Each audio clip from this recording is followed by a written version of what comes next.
महाराष्ट्र विधानसभा निवडणुकीत सायंकाळी 6 वाजेनंतर झालेल्या मतदानाच्या संदर्भात दाखल केलेल्या याचिकेवर मुंबई उच्च न्यायालयात सुनावणी पार पडली। या सुनावणीनंतर हायकोर्टाने महाराष्ट्र निवडणूक अधिकारी आणि निवडणूक आयोगाला नोटीस बजावलेली आहे। या नोटीसला 2 आठवड्यांमध्ये उत्तर द्यावं असे आदेश कोर्टाने दिलेले आहेत। आणि या सुनावणी दरम्यान स्वतः प्रकाश आंबेडकर यांनी कोर्टात युक्तिवाद केला। निवडणूक आयोगाने नियमावली पाळली नाही असा आरोप प्रकाश आंबेडकर यांनी केला आहे।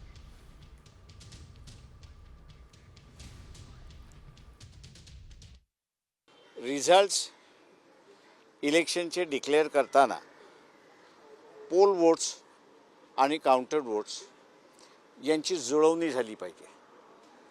यांची जुळवणी झाली नसेल तर मग रिटर्निंग ऑफिसर जे आहेत ते रिटर्निंग ऑफिसरनी तो सगळा दस्तऐवज इलेक्शन कमिशनकडे पाठवला पाहिजे आणि इलेक्शन कमिशन जे डायरेक्शन देईल त्या डायरेक्शनप्रमाणे त्यांनी तो निकाल दिला पाहिजे।